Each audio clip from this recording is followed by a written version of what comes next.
دنیا کو بھی دین کے تابع کر دیا، ضروریات زندگی کو مقصد کے تابع کر دیا۔ اللہ کے رسول نے سارے رشتے اسی مقصد کے تحت کیے۔ آدمی کاروبار کرتا ہے تو کاروبار میں بھی وہ کاروبار سوچتا ہے جو مقصد زندگی میں لگنے میں اس کا معاون ہو، جس میں کم مشغولیت میں کام چل جائے اور مقصد زندگی میں لگنے کے لیے وقت مل جائے۔ ہمارے وہ نوجوان اور وہ لوگ بہت خوش نصیب ہیں، کاش کہ ان کو اپنی خوش نصیبی کا پورا احساس بھی مستقل طور پر رہے، جن کی روزی روٹی کو اللہ نے مسجد اور مدرسے سے جوڑ دیا۔ بڑے قابل رشک وہ نوجوان علماء جو مدرسوں میں خدمت انجام دیتے ہیں کم تنخواہ پر، جو مسجدوں میں امامت اور خطابت کی خدمت انجام دیتے ہیں کم تنخواہ پر، جو مسجدوں میں مؤذن، مسجد و مدرسے کے خادم بہت خوش نصیب ہیں، اس لیے کہ اللہ نے ان کی ضروریات زندگی ایسی جگہ سے وابستہ کر دی جو مقصد زندگی ہیں۔ اب ان کی ضروریات اور مقصد کے لیے الگ الگ مشغولیت کی ضرورت ہی نہیں رہی۔ ایک پنتھ دو کاج، آج کل کی اصطلاح میں 2 in 1۔ مسجد کی خدمت انجام دے رہے ہیں، مدرسے میں پڑھا رہے ہیں، مکتب میں پڑھا رہے ہیں، تو ضروریات زندگی بھی پوری ہو رہی ہیں، مقصد زندگی تو ہو ہی رہا ہے۔ اگر ان کی نیت ٹھیک ہو تو یہی مشغولیت ان کے مقصد زندگی میں بھی شامل اور ضروریات زندگی کی بھی کوشش میں کا حصہ۔ چھوٹی چھوٹی تنخواہوں پر کام کرنے والے ہمارے مدرسوں مسجدوں میں کام کرنے والے ہمارے نوجوان عزیز علماء،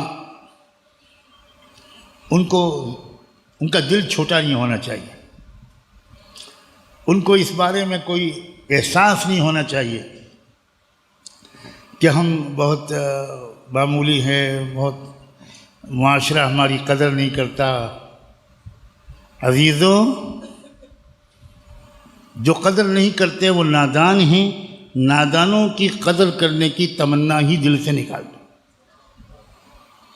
بالکل دل سے نکال دو۔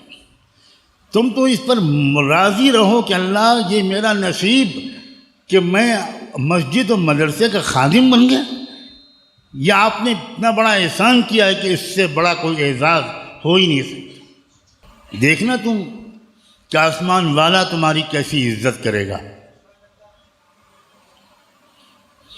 نادان عزت نہیں کرتے، یہ ان کی نادانی ہے۔ تو جن کی ضروریات زندگی ہی ایسے کام میں سے وابستہ ہو جائیں جو مشغولیتیں مقصد زندگی والی بھی ہیں، تو یہ تو اتنے شاندار احسان ہے اللہ کا۔ اور جہاں تک مجھے اندازہ یا اطلاع ہے، اتنے انحطاط اور بگاڑ کے باوجود جو برکت ہمارے مدرسوں اور مسجدوں کے خدمت گزاروں کی روزی میں ہے، وہ برکت دنیا میں کسی طبقے کی روزی میں نے تو نہیں دیکھی۔ لوگوں کو یقین ہی نہیں آتا کہ آپ کا گھر اتنے پیسے میں کیسے چلتا ہے، یقین ہی نہیں۔ اب مشکل یہ ہے کہ وہ انگریزی ہی سمجھتے ہیں، اور برکت کے لیے انگریزی میں کوئی لفظ ہی نہیں۔ سمجھو انگریزی پڑھنے والوں، اچھا اس زبان میں برکت کا لفظ اس لیے نہیں ہے کہ اس قوم اور اس کی آمدنی، اس کے وقت اور اس تہذیب میں ہی برکت نہیں، تو اس زبان میں کیسے آئی؟ زبان کے الفاظ تو تجربوں کے بعد بنتے ہیں۔ جس قوم کو برکت کا تجربہ ہی نہیں ہوا تو اس کے لیے کوئی لفظ ہی نہیں ملے گا۔ اب ہمارے کم سمجھ کم عمر لوگ زیادہ خوش نصیب سمجھتے ہیں ان کو جو انجینئر، ڈاکٹر، ماشاءاللہ۔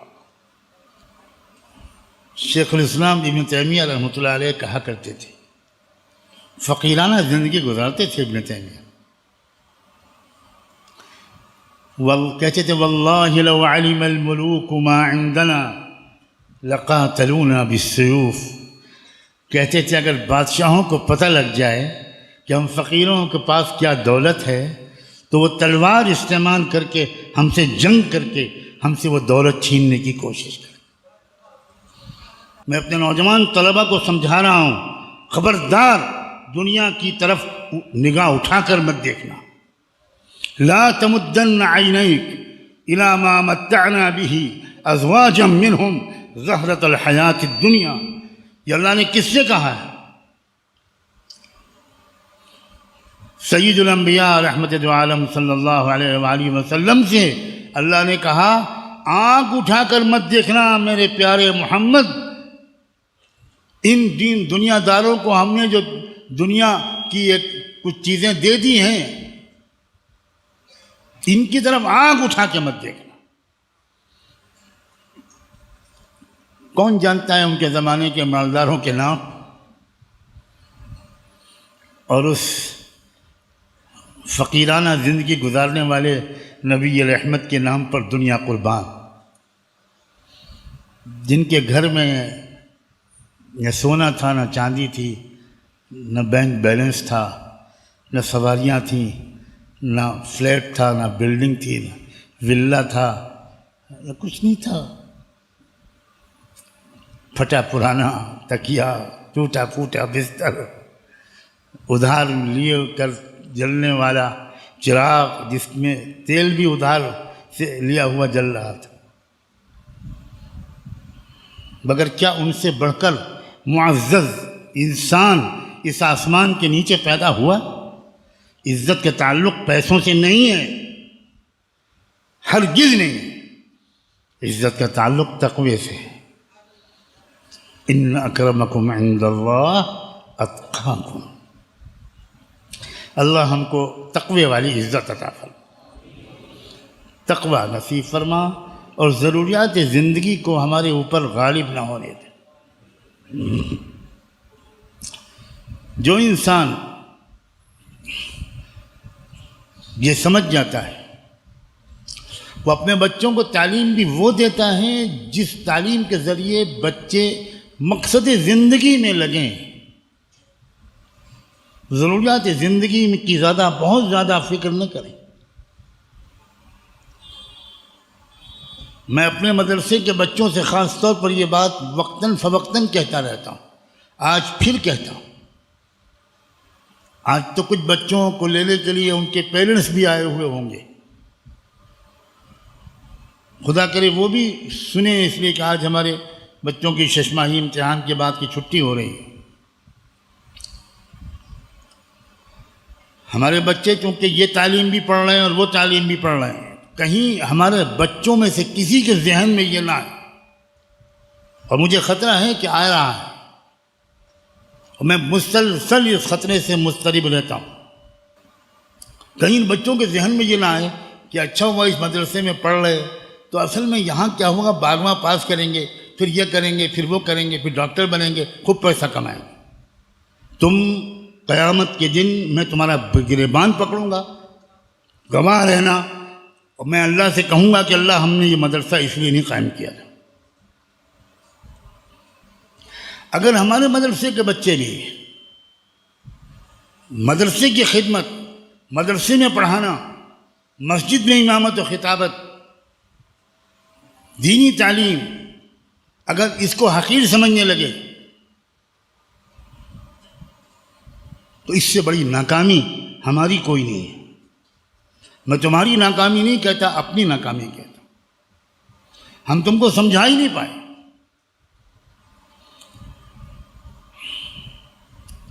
تم نے علماء کو کسی ڈاکٹر کی خدمت کرتے ہوئے دیکھا ہے؟ اور تم روز دیکھتے ہو سینکڑوں ڈاکٹر ہمارے بزرگوں کی خدمت کرنے کو، اپنے لیے باعث فخر سمجھتے ہیں۔ ہاں، اگر تم مدرسے اور مسجد کی خدمت کے ساتھ، اگر تم بخاری اور مسلم اور قرآن تفسیر اور حدیث پڑھانے کے ساتھ، اگر مسجد کی امامت اور خطابت کے ساتھ، اگر تم ایک وقت میں کلینک بھی چلاؤ ڈاکٹر کا، یہ بہت اچھی بات ہے۔ اگر تم ماہر قانون بھی بنو، بہت اچھی بات ہے۔ لیکن مسجد اور مدرسے کو چھوڑ کر اور اس کو گھٹیا سمجھ کر اور دنیاوی چیزوں کو بڑھیا سمجھ کر لگنا، یہ میں قریب بکفر سمجھتا ہوں، قریب بکفر۔ وہ علم جو محمد رسول اللہ لائے، تم نے اس کو گھٹیا سمجھا، تم نے اس کی خدمت کو گھٹیا سمجھا۔ یہ کفر اور شرک نہیں تو کیا ہے یہ؟ ہم ایسے ڈاکٹر، انجینئر، لائر بالکل نہیں پیدا کرنا چاہتے جو دین کے علم کی خدمت کو چھوڑ کر پیسہ کمانے کے لیے ان پروفیشنز میں لگیں۔ ہرگز نہیں۔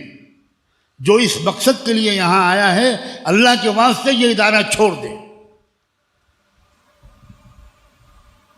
یا اپنے مقصد کو ٹھیک کرتے۔ میرے پاس بھی ڈگریاں ہیں، میں انٹرنیشنل یونیورسٹیز میں لیکچرر بن سکتا تھا، مجھے آفر تھا بین الاقوامی یونیورسٹیز کی طرف سے، میں نام نہیں لوں گا۔ مجھے بار بار visiting professor of faculty lecturer کی حیثیت سے بلایا جاتا ہے، اب بھی بلایا جاتا ہے، میں کبھی نہیں جاتا۔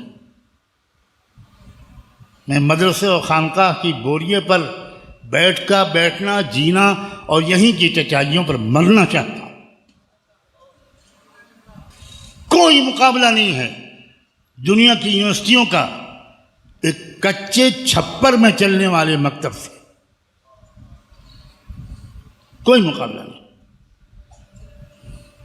اس مدرسے کو نسبت، ہر مدرسے کو، اس مدرسے کا مطلب مدرسے کو نسبت حاصل ہے صفہ نبوی، اس کو نسبت حاصل ہے سیدنا ابو ہریرہ سے، اصحاب صفہ، وہ نسبت۔ حضرت مولانا ابوالحسن علی ندوی کو کہتے ہوئے میں نے سنا کہ میرے لیکچر دنیا، امریکہ اور یورپ کی یونیورسٹیوں میں ہوئے، مجھے ان لمحوں پر فخر نہیں ہے، مجھے رائے پور کی کچی خانقاہ میں کی کچی چٹائی پر حضرت عبدالقادر رائے پوری کے سامنے جو لمحے بیٹھنے کی سعادت ملی، مجھے اس پر فخر ہے۔